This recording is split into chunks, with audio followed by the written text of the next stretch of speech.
स्वागत है आप लोग का इस नए वीडियो में। और इस वीडियो में हम लोग बात करने वाले हैं कोइन डिपेंडेंसी इंजेक्शन फ्रेमवर्क की कि कैसे हम लोग इसको यूज़ करते हैं अपने कोऑर्डिनेट मल्टी प्लेटफॉर्म प्रोजेक्ट में। बाय द वे, अगर आपको कोइन डीआई के बारे में नहीं पता है तो मेरे इसी चैनल पे आपको कोइन डीआई की एक पूरी वीडियो मिल जाएगी, आप उसको रिफर कर सकते हो। इस वीडियो में मैं आपको केवल ये बताऊंगा कि आप कोइन डिपेंडेंसी इंजेक्शन फ्रेमवर्क को कैसे आप यूज़ कर सकते हो अपने कोऑर्डिनेट मल्टी प्लेटफॉर्म प्रोजेक्ट में। तो चलिए बिना किसी देरी के स्टार्ट करते हैं अपने वीडियो को। तो सबसे पहले आपको मेरे गिटहब में जाना है और वहाँ पर प्रोजेक्ट को कर लेना है डाउनलोड। और जब आप उसको एंड्रॉइड स्टूडियो में ओपन करोगे तो प्रोजेक्ट कुछ इस तरीके से दिखेगा। इसमें मैंने ऑलरेडी आपको कोइन डिपेंडेंसी इंजेक्शन की जितनी भी डिपेंडेंसीज होती हैं वो मैंने लगा कर दिया हुआ है, तो मैं आपको दिखा देता हूँ। शेयर्ड मॉड्यूल को आप ओपन करेंगे, बिल्ड गडल में जाएंगे तो यहाँ पर डिपेंडेंसीज है सारी, और ये डिपेंडेंसीज आपकी होंगी लिप्स वर्जन टॉमल फाइल में। ठीक है, तो ये प्रॉपर आपकी डिपेंडेंसी है कोइन के रिगार्डिंग, और ये है दो डिपेंडेंसी हमारी वी मॉडल के लाइफ साइकिल के रिगार्डिंग। ठीक है, तो ये हमारी हो गई डिपेंडेंसीज, और इसको मैंने ऐड कर रखा है कॉमन मेन में। तो ये चीज़ें हमें चाहिए कॉमन मेन में भी। एंड्रॉयड स्पेसिफिक कुछ चीज़ें होती हैं, जैसे आपको वी मॉडल को इनिशियलाइज कराना है, उसको इंजेक्टेबल बनाना है, तो उसके लिए एंड्रॉयड में चीज़ें दूसरी तरीके से होती हैं, iOS के लिए कुछ अलग तरीके से होती हैं। तो इसलिए आपको यहाँ पर एंड्रॉयड में डिपेंडेंसी को ऐड करना होगा। iOS के लिए हम लोग देखेंगे कि हम लोग उसको कैसे इंजेक्टेबल बनाते हैं। ठीक है, तो ये हुआ आपका काम बिल्ड गडल KTS का शेयर्ड मॉड्यूल के लिए। अब एंड्रॉयड ऐप के अंदर अगर आप बिल्ड गडल ओपन करोगे तो इसमें भी कुछ चीज़ें ऐड होंगी। जैसे ये डिपेंडेंसी है, इस डिपेंडेंसी की हेल्प से हम लोग कंपोजेबल के अंदर अपने व्यू मॉडल को इनिशियलाइज करा सकते हैं। जैसे हम लोग हिल्ट में यूज़ करते हैं हिल्ट व्यू मॉडल, अपने व्यू मॉडल को इनिशियलाइज कराने के लिए जब भी हम लोग हिल्ट का यूज़ करते हैं, उसी तरीके से यहाँ पर कोइन में हमारे पास होता है कोइन व्यू मॉडल, तो उसकी डिपेंडेंसी ये रही। ठीक है, अब चलिए हम लोग काम को स्टार्ट करते हैं। तो अपने शेयर्ड मॉडल के सोर्स को हम लोग ओपन करेंगे, कॉमन मेन के अंदर जाएंगे, और यहाँ पर सबसे पहले तो हम कुछ डायरेक्टरी क्रिएट करेंगे। पहली डायरेक्टरी होगी हमारी रिपोजिटरी की, और उसके बाद इसी के अंदर हम लोग क्रिएट करेंगे एक और डायरेक्टरी, इसका हम लोग नाम देंगे व्यू मॉडल। नाउ इस रिपोजिटरी के अंदर हम लोग एक क्लास बनाएंगे।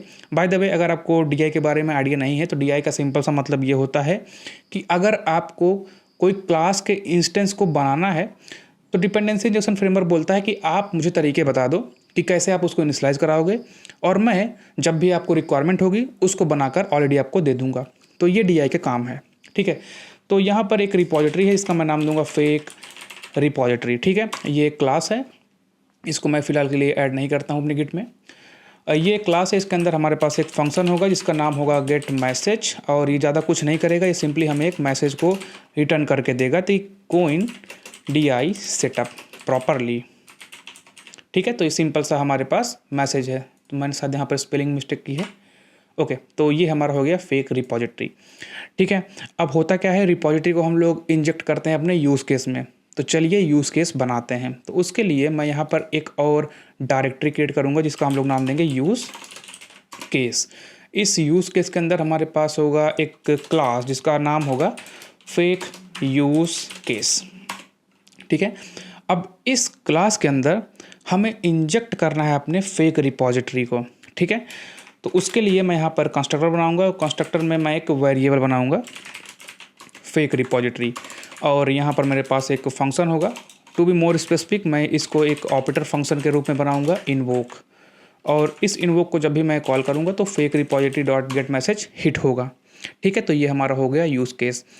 अब इस यूज़ केस का यूज़ हम लोग करते हैं अपने व्यू मॉडल में। तो चलिए एक व्यू मॉडल बनाते हैं हम लोग यहाँ पर। सो ये क्लास है और इस क्लास का नाम होगा फेक व्यू मॉडल। इस क्लास को एक्सटेंड करो ऑफ व्यू मॉडल से ताकि उसकी सारी प्रॉपर्टीज़ इनहेरिट हो जाएं इस क्लास में, फेक व्यू मॉडल में। और यहाँ पर इसके कंस्ट्रक्टर में हम लोग इंजेक्ट करेंगे अपने फेक यूज़ केस को। अगेन हमारे पास यहाँ पर एक फंक्शन होगा गेट मैसेज नाम से। तो जब भी हम अपने गेट मैसेज को हिट करेंगे fake use case dot invoke, so ये सिंपली इन्वोक को हिट करेगा जो कि fake repository dot get message को ट्रिगर करेगा। ठीक है, तो ये मेरा सिंपल सा बिल्कुल फ्लो है। नाउ अब मुझे यहाँ पर डिपेंडेंसी इंजेक्शन को वायर अप करना है, मतलब जोड़ना है, जिसके थ्रू हम लोग फेक रिपोजिटरी को यूज़ केस में इंजेक्ट करेंगे, इस यूज़ केस को इंजेक्ट करेंगे अपने व्यू मॉडल में। ठीक है, तो चलिए अब वो करते हैं। तो उसके लिए मैं यहाँ पर एक और डायरेक्टरी बनाऊँगा जिसका हम लोग नाम देंगे DI, और इस DI के अंदर हमारे पास होगा एक फ़ाइल, और इस फाइल का मैं नाम दूंगा डेटा मॉड्यूल। यहाँ पर मैं एक वेरिएबल बनाऊंगा और इस वेरिएबल का भी नाम होगा डेटा मॉड्यूल। अब कोइन में हम लोग मॉड्यूल कैसे बनाते हैं, हम लोग सिंपली यहाँ पर यूज़ करेंगे मॉड्यूल फंक्शन का, और इस तरीके से हमारा मॉड्यूल बन के हो गया तैयार। अब हमें यहाँ पर तरीके बताने हैं कोइन DI को कि इस तरीके से आप हमारे ऑब्जेक्ट्स को क्रिएट करोगे। जैसे अभी मुझे फेक रिपॉजिटरी को इंजेक्ट करना है अपने यूज़ केस में, उस केस में हमें अपने कोइन को बताना होगा कि रिपॉजिटरी कैसे बनाओगे आप। तो हमारे पास यहाँ पर फंक्शन है फैक्ट्री, और इस फैक्ट्री के अंदर हम उसको बताएंगे कि भाई तुम्हें जब फेक रिपॉजिटरी बनानी हो तो तुम सिंपली यहाँ पर यूज़ करो इस पर्टिकुलर फैक्ट्री का और क्रिएट कर लो फेक रिपॉजिटरी को। ठीक है, तो ये हमारा हो गया डेटा मॉड्यूल। अब यूज़ केसेस जो होते हैं वो हमारे डोमेन लेयर में होते हैं, तो उसके लिए मैं यहीं पर एक और वेरिएबल बनाता हूँ जिसका नाम होगा डोमेन मॉड्यूल। अगेन हम लोग यहाँ पर मॉड्यूल का यूज़ करेंगे। अब मुझे तरीके बताने हैं अपने कोइन को कि कैसे आप हमारे यूज़ केस को प्रिपेयर करोगे, तो मैं यहाँ पर यूज़ करूँगा फैक्ट्री का। इसके अंदर हम लोग बनाएंगे एक इंस्टेंस अपने फेक यूज़ केस का। अब यहाँ पर मेरी रिक्वायरमेंट क्या है, रिपॉजिटरी। अब रिपॉजिटरी कैसे बनती है वो मैंने ऑलरेडी यहाँ बता रखा है। दैट मीन्स अब हम इसको डायरेक्टली यहाँ पर इंजेक्ट कर सकते हैं। तो इंजेक्ट करने के लिए हम लोग यूज़ करेंगे यहाँ पर गेट का। ठीक है, अब ये गेट अपने आप डिसाइड करेगा, सबसे पहले चेक करेगा कि हमारे रिक्वायरमेंट क्या है, उस रिक्वायरमेंट के बेस पर चीज़ों को ये फाइंड करेगा अपने मॉड्यूल्स में। अगर वो चीज़ उसको मिलेगी तो वो उसको यहाँ पर इंजेक्ट कर देगा, अगर नहीं मिलेगी तो हमें कंपाइल टाइम पर ही एरर आ जाएगी। ठीक है, तो ये हो गया हमारा domain module. Data module, domain module हमारा कंप्लीट हो चुका है। अब हमें क्या करना है, हमें बनाना है एक ऐसा मॉड्यूल जो कि इंजेक्टेबल बनाए हमारे व्यू मॉडल को एंड्रॉयड एंड iOS में। अब इसके लिए तरीके थोड़े डिफरेंट हैं क्योंकि व्यू मॉडल को क्रिएट करने का तरीका iOS के लिए और एंड्रॉयड के लिए अलग अलग है। तो उसको बनाने के लिए हम लोग यहाँ पर क्या करते हैं, हम लोग यहाँ पर यूज़ करते हैं एक्सपेक्ट फंक्शन का, और मैं यहाँ पर एक फंक्शन बनाऊँगा शेयर्ड व्यू मॉडल मॉड्यूल, और रिटर्न टाइप इसका होगा मॉड्यूल। अब एक्सपेक्ट कीवर्ड जब भी आप यूज़ करते हो ना KMP पे, तो इसका मतलब ये है ये एक तरह से इंटरफेस है, और इस इंटरफेस का इम्प्लीमेंटेशन आपको देना मस्ट होता है एंड्रॉयड मेन और iOS मेन में। तो चलिए उसको हम लोग यहाँ पर अब देते हैं। तो सिंपली आप यहाँ पर जाओ, ऑल्ट एंटर क्लिक करो, ऐड मिसिंग एक्चुअल डिक्लेरेशन पे हिट करो, Android main and iOS main को चूज़ करो क्योंकि मेरे पास 2 ही मॉड्यूल हैं। ओके पर क्लिक करो, तो ये ऑटोमेटिकली आपके लिए एक्चुअल फंक्शन बना के दे देगा। तो फिलहाल हम लोग यहाँ पर खड़े हैं डेटा मॉड्यूल डॉट iOS.kt, मतलब iOS मेन के अंदर हम लोग यहाँ पर खड़े हैं। अगर आपको देखना है तो इस टारगेट पे क्लिक करो। सो यहाँ पर हम लोग अभी खड़े हैं। अब हम लोग यहाँ पर तरीके बताएंगे कि भाई इस तरीके से तुम मेरे व्यू मॉडल को इंजेक्टेबल बनाओगे। तो उसके लिए मैं यहाँ पर एक प्राइवेट वेरिएबल बनाता हूँ, इसका हम लोग नाम देंगे view model module. With the help of module हम यहाँ पर एक और मॉड्यूल बनाएंगे, और इस टाइम हम लोग यूज़ करेंगे सिंगल का, क्योंकि iOS में हम लोग सिंगलटन पैटर्न को यूज़ करते हैं मोस्टली, इस वजह से। अब इस सिंगल के अंदर हमें तरीके बताने हैं कि फेक व्यू मॉडल कैसे बनेगा। तो सिंपली आप यूज़ करो फेक व्यू मॉडल, और यहाँ पर अभी आप यूज़ केस को इंजेक्टेबल बना सकते हो क्योंकि इसको कोइन को पहले से ही पता है कि यूज़ केस को कैसे बनाना है। तो आप सिंपली यूज़ करो यहाँ पर गेट को। ठीक है, अब यहाँ से आपको सिंपली रिटर्न कर देना है अपने व्यू मॉडल मॉड्यूल को। अगर आप इस व्यू मॉडल को इंजेक्ट करना चाहते हो अपने iOS ऐप में तो उसके लिए तरीके थोड़े अलग हैं। तो मैंने आपको जैसे बताया कि सिंगलटन पैटर्न मोस्टली हम लोग यूज़ करते हैं iOS में, तो उसको बनाने के लिए हम लोग यहाँ पर यूज़ करेंगे ऑब्जेक्ट का प्रोवाइड व्यू मॉडल। इसको हम लोग और इसमें हम लोग यूज़ करेंगे कोइन कंपोनेंट। ये एक इंटरफेस है, और ये इंटरफेस जैसे ही आपने इसमें यूज़ किया, दैट मीन्स अब आप गेट जो हम यहाँ पर यूज़ करते थे इसका यूज़ करके चीज़ों को इनिशियलाइज करा सकते हो प्रोवाइड व्यू मॉडल ऑब्जेक्ट के अंदर। तो चलिए एक फंक्शन बनाते हैं गेट फेक व्यू मॉडल नाम से, और इसका जो रिटर्न टाइप होगा वो होगा फेक व्यू मॉडल, और इसको हम लोग आराम से यहाँ पर इंजेक्ट कर सकते हैं क्योंकि हमने ऑलरेडी यहाँ पर कोइन कंपोनेंट का यूज़ किया हुआ है। तो ये हुआ हमारा iOS के लिए। अब सिमिलरली हमें इसी चीज़ को करना होगा अपने एंड्रॉयड के लिए। तो उसके लिए आप ओपन करो एंड्रॉयड मेन, और यहाँ पर जाओ DI के अंदर data module Android. By the way, जैसे हमने यहाँ पर एक्सपेक्ट फंक्शन को कहाँ पर बनाया है, डेटा मॉड्यूल के अंदर, तो मेक श्योर करो जो पैकेज स्ट्रक्चर है ना हिमांशु KMP DI, बिल्कुल यही आप यहाँ पर भी फॉलो करो। अगर आप सजेशन को यूज़ करते हो तो ये ऑलरेडी बना देगा, अगर आप सजेशन को यूज़ नहीं करते तो मेक श्योर करो कि ये पैकेज स्ट्रक्चर बिल्कुल सेम रहे, अदरवाइज़ ये आपका जो एक्चुअल फंक्शन है ना ये काउंट नहीं होगा और यहाँ पर आपको एरर देखने को मिलेगी। ठीक है, तो इस डेटा मॉडल के अंदर चलते हैं और अपने व्यू मॉडल को इंजेक्टेबल बनाते हैं। तो अगेन ऊपर मैं यहाँ पर एक प्राइवेट वेरिएबल बनाऊंगा और इसका नाम दूंगा व्यू मॉडल मॉड्यूल। इसको इनिशियलाइज करा हुआ आप मॉड्यूल से। यहाँ पर मेरे पास अब व्यू मॉडल होता है, तो इस क्वांटिफायर का यूज़ करके आप सिंपली अपने व्यू मॉडल को इनिशियलाइज करा सकते हो। तो यूज़ करो आप यहाँ फेक व्यू मॉडल गेट। अब फेक यूज़ केस कैसे बनेगा ये मैंने ऑलरेडी बता रखा है, तो उसकी हमें दिक्कत लेनी नहीं है। ठीक है, तो ये हमारा व्यू मॉडल है और इसको सिंपली आप यहाँ से रिटर्न कर दो। That's it. अब हम लोग व्यू मॉडल को भी इंजेक्ट कर सकते हैं।